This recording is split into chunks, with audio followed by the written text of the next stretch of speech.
15 avril 2019. La charpente de Notre-Dame est en feu.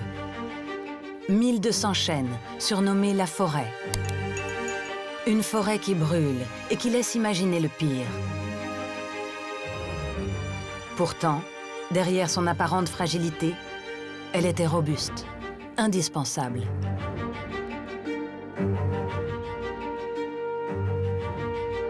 Le poids de la charpente maintient l'ensemble. Sans ce point de compression, les murs latéraux de la cathédrale vont avoir à l'intérieur la poussée des voûtes, à l'extérieur la poussée des arcs-boutants à certains endroits, et pas à d'autres, évidemment, entre chaque arc-boutant. Par ce poids, la masse de la charpente assure la cohésion de l'ensemble et évite aux murs de subir des tensions. Une charpente qui était un véritable atout pour la sécurité de la cathédrale. On a vu que si jamais il arrive un problème, un incendie, eh bien, elle se consume, mais elle sauve le bâtiment.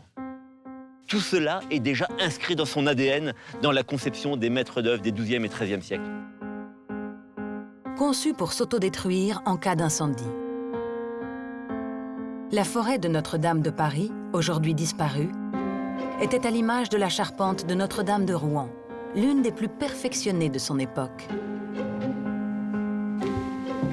On retrouve dans cette charpente les meilleures techniques que l'on voit dans la plupart des charpentes sur le royaume. Tout cela est conçu de concert entre le maître d'œuvre de maçonnerie et le maître d'œuvre de charpenterie. Donc il y a eu vraiment une conception d'ensemble. Cette charpente était la deuxième que Notre-Dame ait connue. Alors pourquoi le maître d'œuvre et les charpentiers de Notre-Dame ont-ils décidé de la construire? Et comment expliquer sa résistance pendant 8 siècles? La réponse à ces questions, il faut peut-être aller la chercher dans la nuit du 14 août 1218.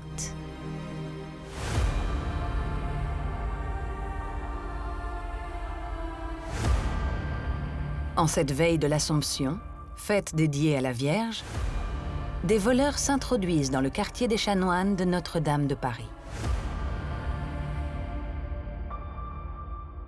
Une source identifie l'un de ces voleurs comme étant anglais. Ils se sont introduits dans la cathédrale par les parties hautes. Ils ont essayé d'y descendre pour y voler des vêtements et des objets liturgiques. Quelque chose ne s'est pas passé comme prévu, une chandelle a été renversée et le chœur s'est embrasé.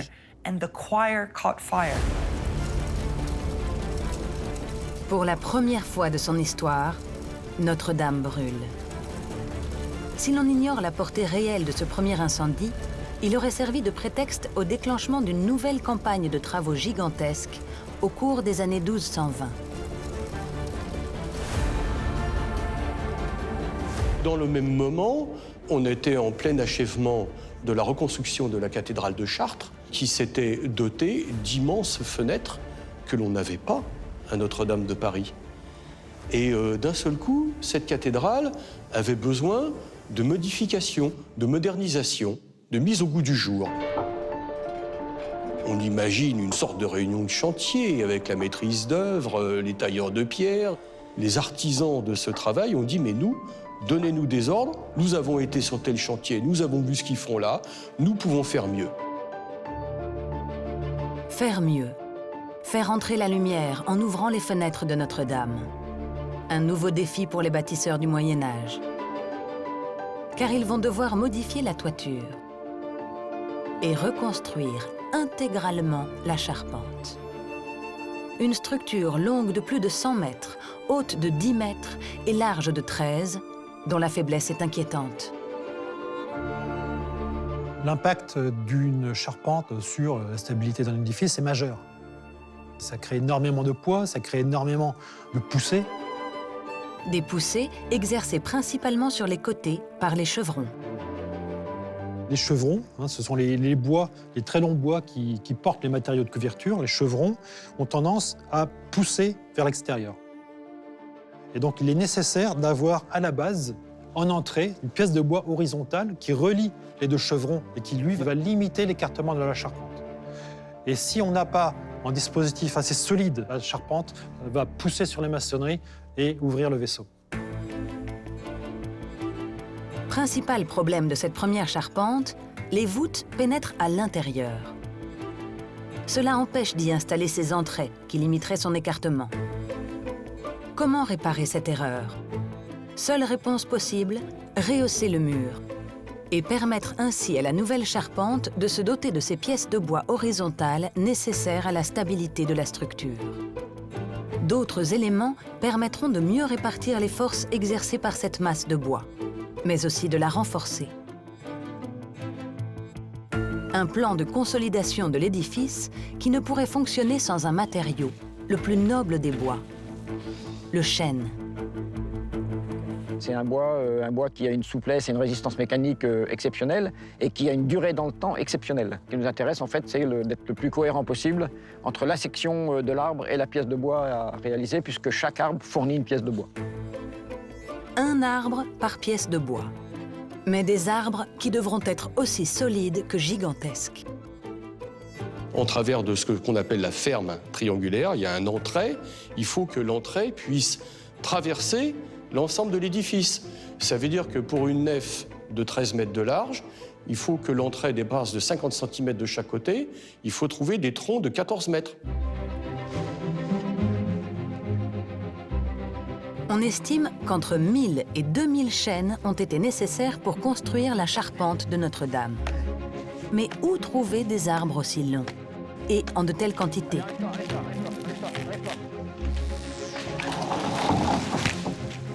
La réponse des hommes du Moyen-Âge passe par une technique oubliée aujourd'hui. On coupait les arbres, donc on faisait une coupe rase, et on laissait repartir les souches. Donc on va avoir des bois qui vont rejaillir, et donc ils sont boostés. Une maîtrise de la nature qui fera pousser les arbres très vite, très haut, très fin et très droit, pour aller chercher la lumière. Et au bout de 50-60 ans, on n'a plus qu'à récolter des bois qui sont parfaitement adaptés à des charpentes de cathédrale. Cette technique ingénieuse a permis de limiter la surface à déboiser. D'après les scientifiques, entre 3 et 4 hectares de forêt seulement ont été nécessaires pour construire la charpente de Notre-Dame, soit l'équivalent de 3 fois la surface de son parvis.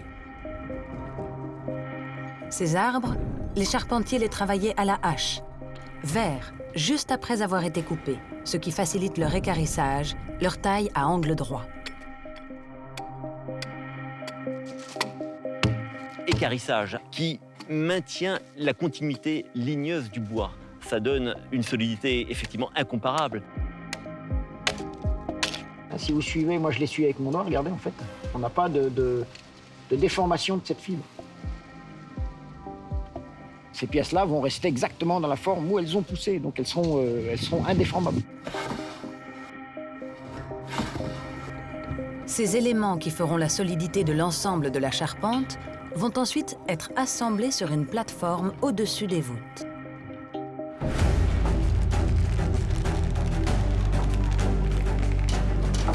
Achevée au cours des années 1220, la forêt de Notre-Dame de Paris a pendant 8 siècles protégé l'édifice face aux intempéries. Témoignage de sa résistance incomparable. Son rôle fut aussi de porter l'imposante toiture de plomb, élancée, verticale et visible de tous. La couverture est la chose qui se voit le plus loin possible. Souvent, elles étaient revêtues à la feuille d'or. En conséquence, elles brillaient au contact du soleil, mais brillaient aussi au contact de la lumière de la lune.